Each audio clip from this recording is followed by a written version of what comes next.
Hello. Now, something which I've occasionally remarked upon in my writings is that when your BuzzFeeds or your Empire magazines, occasionally, as they sometimes do, publish their lists of everybody's top 10 favourite movies of all time, it's interesting to note how few of those movies were actually successful upon their initial release. Yeah, okay, you've got like Jaws and Star Wars will be in there, but also there's usually The Shawshank Redemption and Blade Runner and The Princess Bride and The Wizard of Oz. None of these films were successful when first released, but they all subsequently found their crown on VHS or later DVD and are now among everybody's favourite movies. I'm not going to talk about those movies either today. The ones I want to talk about are films which were not successful upon their initial release, and while they may have subsequently acquired a bit of a cult following, have still never really gained the recognition that I happen to think they deserve because they're pretty fucking awesome. First and possibly most glaring example of this is 1998's Dark City. Directed by Alex Proyas, who just directed The Crow, so not the luckiest director in the world. This is a kind of gothic art deco fantasy, starring the great Rufus Sewell, who, while he spent the rest of his career playing heavy-lidded bad guys, actually gets to be the protagonist in this. Notice I said protagonist, not good guy. He plays a guy who wakes up with no memories whatsoever in a bathtub in a room with a dead woman in it, and he doesn't know whether he's murdered her or not. He has no memory, so he flees off into the city, except the city keeps changing around him and nobody but him seems to notice this. And there's a woman played by Jennifer Connelly who may or may not be his estranged wife, and there's a police detective investigating the murder of the woman, but none of the clues are making any sense to him. And meanwhile, the city appears to be sort of haunted and manipulated by these curious wraith-like figures in long coats and big hats drifting about like a sort of undead fields of the Nephilim, one of whom is played by the great Richard O'Brien, and another of whom is played by the equally great Ian Richardson. Perhaps the most bizarre bit of casting, Kiefer Sutherland doing a sort of strange sort of Peter Lorre impression as the creepy scientist. This movie did not find its crowd, and it's a classic example, I think, of the studio losing its bottle. I know there was an early cut of the movie which opens with an explanatory voiceover by the Kiefer Sutherland character in which he kind of outlines the whole plot, which totally defeats the purpose of the movie, because the whole point is that neither you nor the protagonist have any idea what's going on for at least the first 3/4 of its running time. That's the idea. Anyway, this was expunged from later cuts, but what really did for the movie was about a year or so later, The Matrix came out, which deals with a similar kind of premise in a very different way, but was a colossal success. So if Dark City is remembered at all now, it's remembered as that movie a bit like The Matrix that came out just before The Matrix did. But it's full of amazing ideas. It looks great. You can get it on DVD. I don't know if it's on streaming. Do check it out. Oh, and intriguingly, a couple of its stars are going to turn up again later on in this list. Second up, we have Stardust from 2007. There was another movie called Stardust, came out in 1974, about David Essex as a rock star who slowly descends into madness.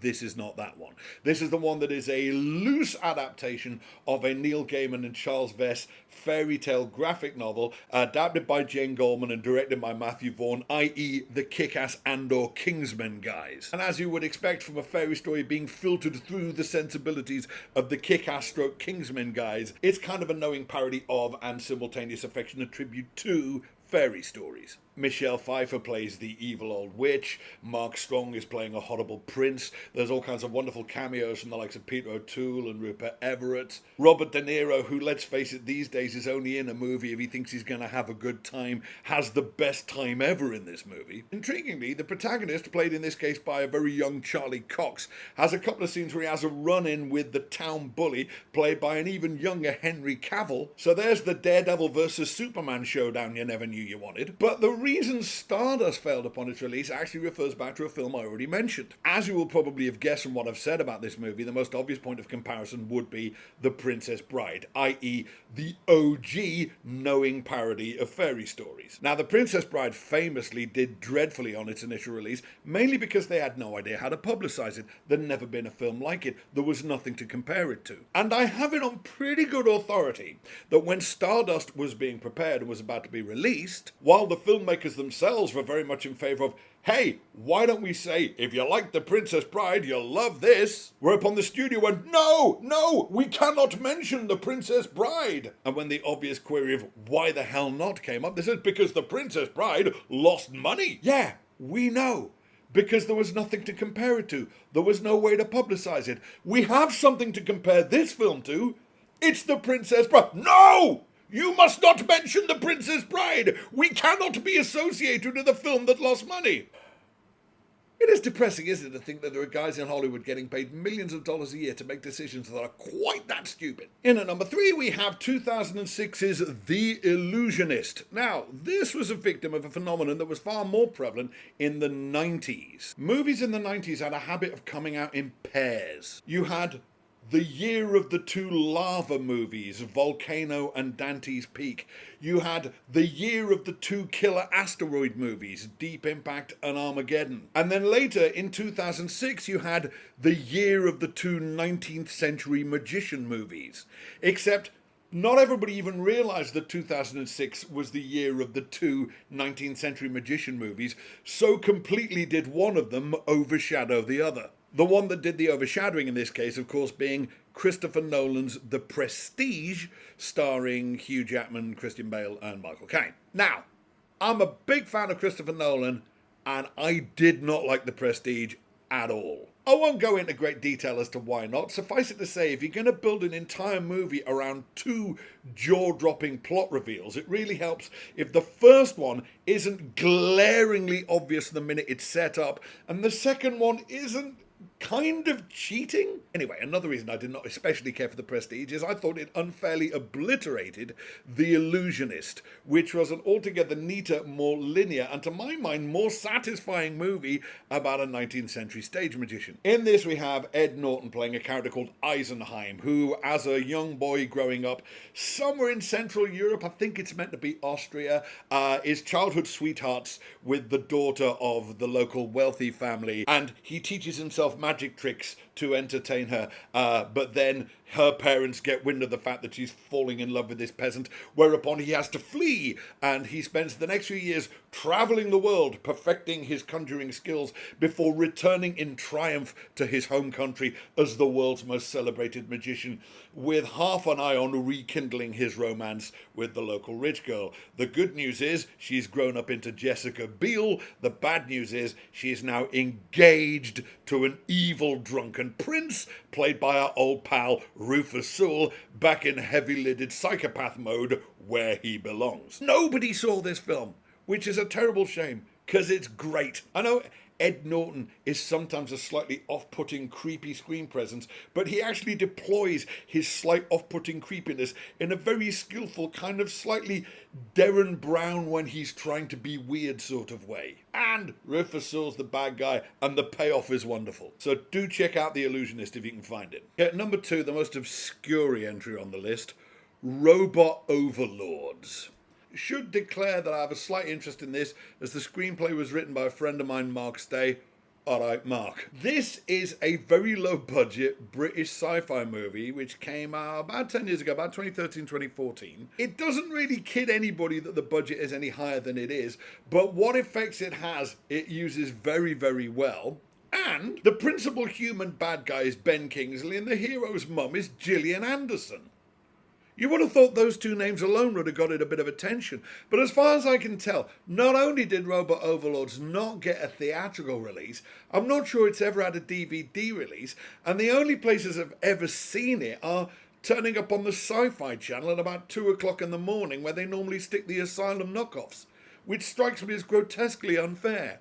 So, if you discover some means by which to check out Robot Overlords, do check out Robot Overlords. And when you think of some of the shit that does get a theatrical release, it's possibly the most unfairly overlooked movie I can think of. Alright, in at number 1, one of my favourite movies of all time, 1991's The Rocketeer. I love this movie. In many respects, it was kind of doomed to fail to begin with. It is an adaptation of a well-regarded but slightly obscure culty comic book from the 80s, The Rocketeer, written and illustrated by a guy called Dave Stevens. It's quite a faithful adaptation of it. It tweaks a few things. It's set in 1930s Los Angeles, beautiful sense of time and place. The slightly obscure nature of the source material, combined with the fact that the leading man was a complete unknown, may well in retrospect have been a bit of a kiss of death. The leading man, Bill Campbell, is very good. He looks terrific. He can act. He's a perfect match for the part. But nobody had ever heard of him, and he hasn't really gone on to do that much since. I think the moral might be that you can get away with adapting obscure source material or having an unknown leading man, but probably not both. I mean, yeah, you could cast Christopher Reeve straight out of Juilliard as Superman, because it's fucking Superman. But the Rocketeer? Maybe they should have held out for Tom Cruise. But the movie's terrific. It's about an amateur stunt pilot who accidentally acquires an experimental jetpack built by Howard Hughes and is pursued both by the mob and the Nazis who are trying to get their hands on it. As is often the case with these movies, one of the real highlights is the bad guy. It's Timothy Dalton, just off of James Bond, basically playing Errol Flynn. And this seems to be inspired by a bizarre rumour that I remember going round in the late 1980s, that Errol Flynn, back when he was a movie star in the late 1930s, had been spying for the Nazis the whole time. Now, whether there's any truth in this, I have no idea, but it's a pretty neat notion. So the bad guy in The Rocketeer is Timothy Dalton, basically playing Errol Flynn, spying for the Nazis. And the hero's love interest is Jennifer Connelly again, and oh my God, she is mind-bendingly hot in this. Paul Bettany, you are punching above your weight and you know it. All right, those are my five. Those are my five unfairly overlooked movies. I'm sure you've got loads as well. Stick them in the comments and yeah, let's get arguing. Thanks for watching. If you liked it, please hit like and share. If you'd like to see more, please hit subscribe. And if you'd like to help me make more, please visit patreon.com/MitchBenn.